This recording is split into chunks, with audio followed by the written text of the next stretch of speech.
एक नाशिक न्यूज, प्रेक्षकांचा विश्वास आणि निष्पक्ष पत्रकारितेची ओळख।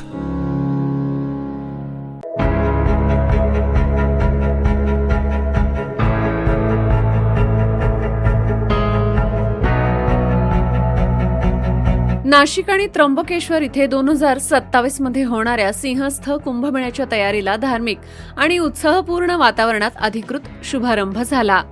कमला एकादशीच्या पवित्र पर्वावर नाशिकच्या रामकुंड इथं श्रीरामाच्या जयघोषात, शंखनाद आणि वेद मंत्रोच्चारात सिंहस्थ कुंभमेळा ध्वजस्तंभ शिलान्यास पूजन सोहळा मोठ्या भक्तिभावानं संपन्न झाला।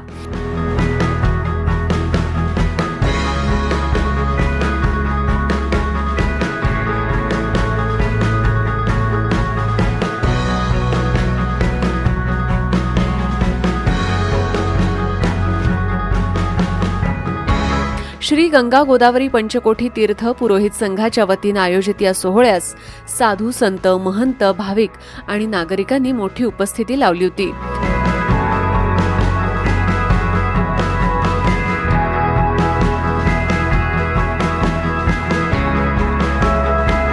कुंभमेळा मंत्री गिरीश महाजन यांच्या प्रमुख उपस्थितीत हा सोहळा पार पडला।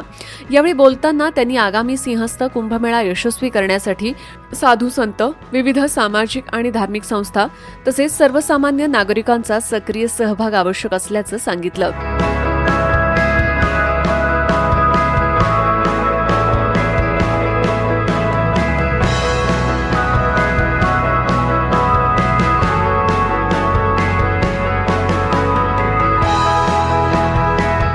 पुढील वर्षी होणाऱ्या कुंभमेळ्यासाठी देश विदेशातून तब्बल 12 कोटींपेक्षा अधिक भाविक येण्याची अपेक्षा असून त्यांच्या स्वागतासाठी आणि सोयी सुविधांसाठी प्रत्येक नाशिककरानं स्वयंसेवकाच्या भूमिकेत पुढे यावं असं आवाहन त्यांनी केलंय। कुंभमेळ्याच्या पार्श्वभूमीवर नाशिक, त्र्यंबकेश्वर आणि जिल्हाभरात रस्ते, वाहतूक, स्वच्छता, पायाभूत सुविधा आणि नागरी विकासाच्या सुमारे 35,000 कोटी रुपयांच्या विविध विकास कामांना गती मिळाली असल्याचंही त्यांनी नमूद केलं।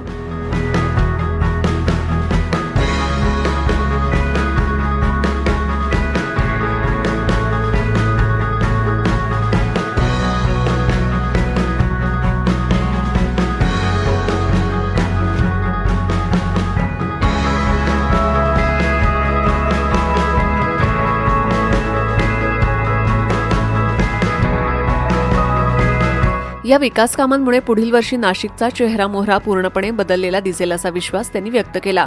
यावेळी महापौर हिमगौरी आहेर अडके, आमदार सीमा हिरे, विभागीय आयुक्त डॉक्टर प्रवीण गेडाम, पोलीस आयुक्त संदीप कर्णिक, कुंभमेळा आयुक्त शेखर सिंह, मनपा आयुक्त मनीषा खत्री, उपमहापौर विलास शिंदे, जगद्गुरू रामानंदाचार्य नरेंद्राचार्य महाराज, माजी आमदार बाळासाहेब सानप, लक्ष्मण सावजी, पुरोहित संघाचे सतीश शुक्ल, चंद्रशेखर पंचाक्षरी, दिलीप शुक्ल यांच्यासह विविध आखाड्यांचे साधू संत, महंत आणि मान्यवर उपस्थित होते। तसेच दिगंबर आखाड्याचे महंत वैष्णवदास महाराज, मंगल पीठाधीश्वर माधवाचार्य महाराज, निर्वाणी आखाड्याचे महंत मुरलीधर दास महाराज, महंत मोहनदास महाराज, महंत राजेंद्रदास महाराज, महंत रामजीदास महाराज, महंत भक्तिचरणदास महाराज, रामकिशोरदास शास्त्री महाराज, महंत रामस्नेहीदास महाराज यांच्यासह विविध आखाड्यांचे संत महंत मोठ्या संख्येने उपस्थित होते। यावेळी जगद्गुरू रामानंदाचार्य नरेंद्राचार्य महाराज आणि संजय दत्त महाराज यांनीही आपलं मनोगत व्यक्त केलं।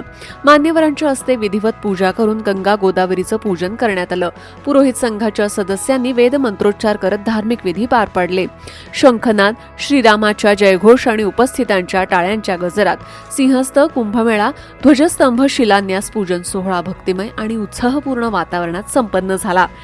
2027च्या सिंहस्थ कुंभमेळ्याच्या तयारीचा हा महत्त्वपूर्ण प्रारंभ मानला जात असून या सोहळ्यामुळे कुंभ पर्वाच्या नियोजनाला औपचारिक सुरुवात झाल्याचं मानलं जात आहे।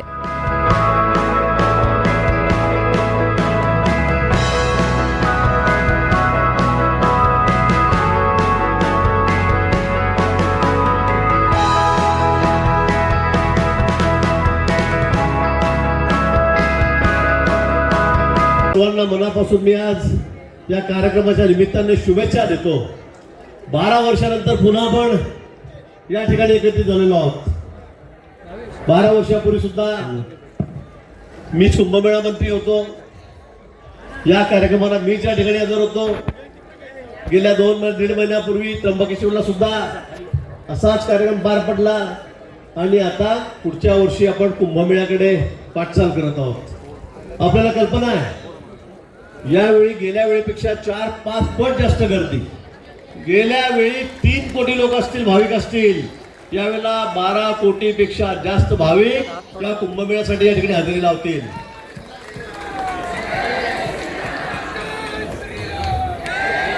आणि म्हणून आपली सगळ्यांची जबाबदारी, हा कुंभमेळा म्हणजे की फक्त शासन, प्रशासन, पोलीस अधिकारी, साधू संत करतील असं नाही, तर ही सगळ्यांची आमची जबाबदारी आहे. प्रत्येक नागरिकाची जबाबदारी आहे, नाशिककरांची, नाशिक जिल्ह्यातल्याची, महाराष्ट्रातल्या प्रत्येक जणांची जबाबदारी आहे की हा कुंभमेळा हा अतिशय सुंदर झाला पाहिजे, स्वच्छ झाला पाहिजे, सुरक्षित झाला पाहिजे. मला सांगायला अभिमान वाटतो, आनंद वाटतो की गेल्या 12 वर्षापूर्वी जो कुंभमेळा झाला त्यावेळी एकही कॅज्युअलिटी आपल्याकडे झाली नाही, कुठे चेंगराचेंगरी झाली नाही, कुणाला दुखापत झाली नाही, कुणी या मेळ्यात हरवलं नाही कोट्यावधी लोकांमध्ये सुद्धा. आणि त्याचं कौतुक सगळ्यात जगभर झालं. यावेळेला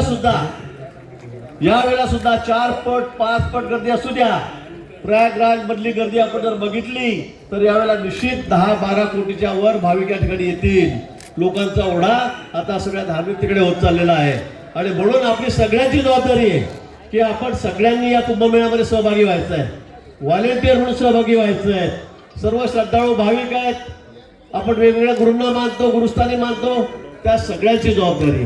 मान्य नरेंद्राचार्यजी महाराज आदरणीय या ठिकाणी आहेत, पूजनीय आहेत. आपण त्यांचे अनेक जण अनुयायी या ठिकाणी आहेत, मोठ्या संख्येमध्ये आपण या ठिकाणी आलेला आहात.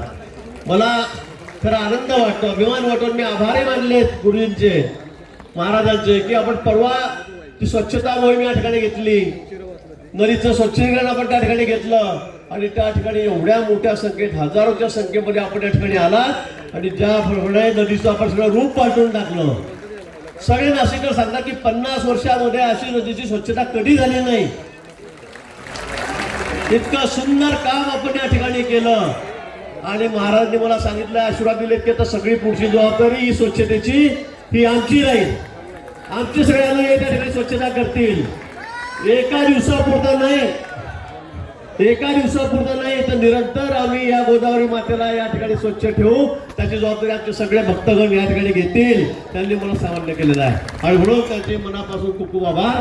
पण हे प्रत्येक नागरिकाचं कर्तव्य आहे की माझ्या शहरामध्ये आता जगभरातून, देशभरातून भाविक या ठिकाणी येणार आहेत आणि मग त्यांची आम्हाला काळजी घ्यायची, त्यांचं स्वागत आम्हाला करायचं आहे, त्यांचं आदर तिथे आम्हाला करायचं आहे. त्यासाठी आपण सगळ्यांनी या ठिकाणी सज्ज व्हावं असं आवाहन मी आपल्याला या ठिकाणी करतो. प्रशासनाच्या वतीने अधिकारी आहेत, आमचे पोलीस अधिकारी आहेत, महसूल आहेत, सगळे महापालिका आहे, आम्ही सगळे लोकप्रतिनिधी आहोत, आमदार, खासदार, नगरसेवक, महापौर, सगळे आम्ही या ठिकाणी रात्रंदिवस काम करतो आहोत. आपल्याला अतिशय सुंदर असं आपण बघितलं असेल पूर्वी या ठिकाणी काय परिस्थिती होती. आपण सगळे अतिक्रमण काढलेत, काही आमच्या लोकांना त्रासही झाला, त्याची मी माफी मागितली. पण शहरामध्ये सुद्धा मागच्या वर्षी फक्त 3-3.5 हजार कोटी रुपये सरकारकडून आपण घेतलेले होते. आपल्याला वेळ कमी होता. या वर्षी 35,000 कोटी रुपयाच्या वर आपण खर्च या ठिकाणी शहरामध्ये करतो, त्र्यंबकेश्वरमध्ये करतो, जिल्ह्यातल्या रस्त्यांसाठी करतो आणि नाशिक शहराचा सगळा चेहरामोहरा आपण बदलणार आहोत. तुम्ही बघा पुढच्या वर्षी नाशिकला येणारा प्रत्येक माणूस तोंडामध्ये आवागेल बोट घालेल, असं कसं काय शहर बदललं म्हणून. ते आपल्याला या ठिकाणी करायचं आहे आणि त्यासाठी आपल्या सगळ्यांचं सहकार्य मदत त्याची आम्हाला आवश्यकता आहे. आणि म्हणून मी पुन्हा आपल्याला या ठिकाणी आवाहन करेल, आपण सर्वजण या कार्यक्रमाला या ठिकाणी हजर राहिलात त्याबद्दल मनापासून आपल्या सर्वांच्या ठिकाणी आभार मानतो.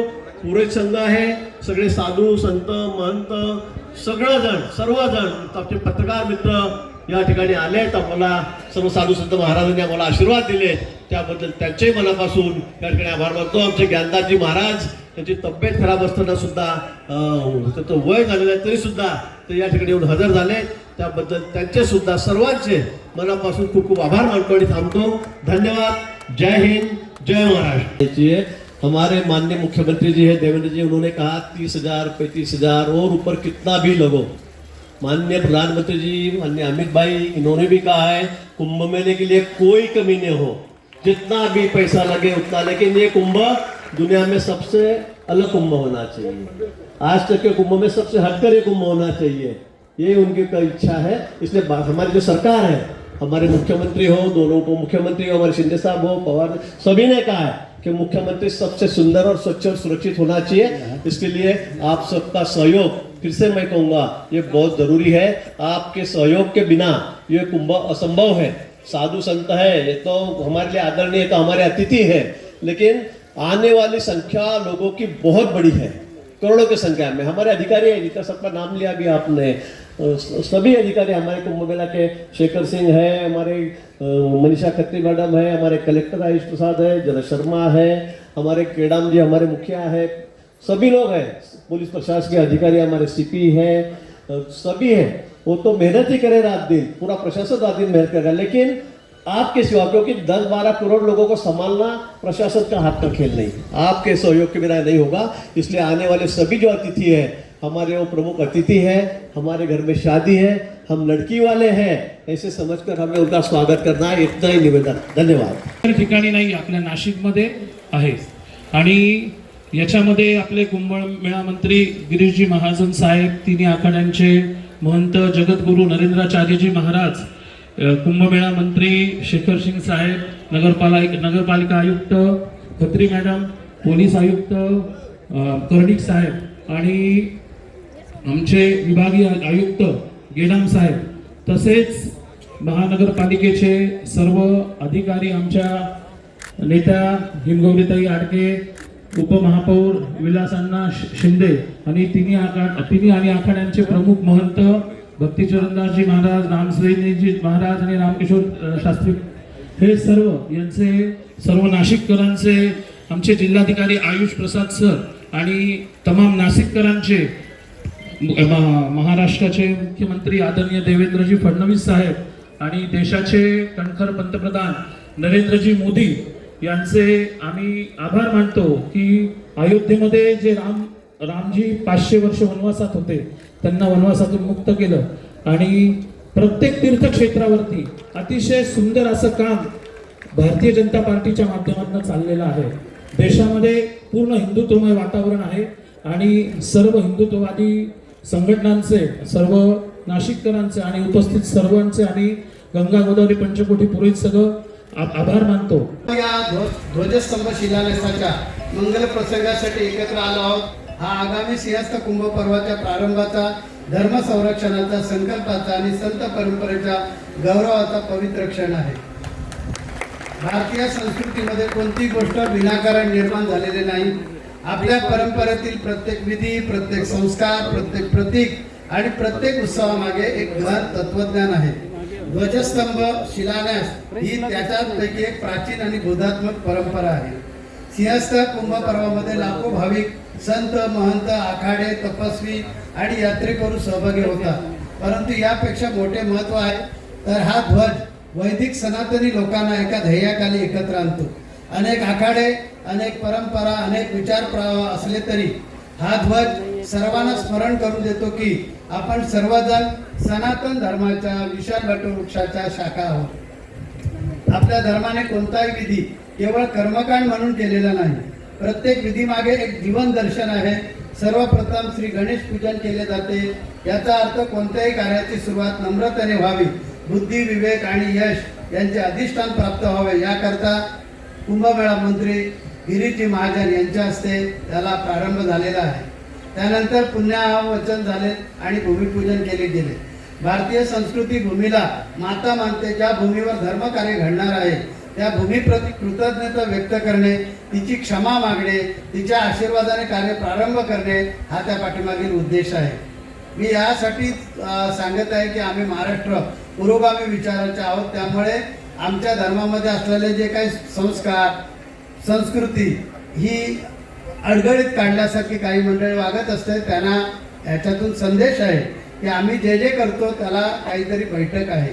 कलश स्थापन झाला, समृद्धी, मंगलतेचे प्रतीक असल्याचे शुभचिन्ह आहे। जलाशिवाय जीवन नाही, कलशामध्ये संपूर्ण सृष्टीचे प्रतिकात्मक दर्शन मानले जाते।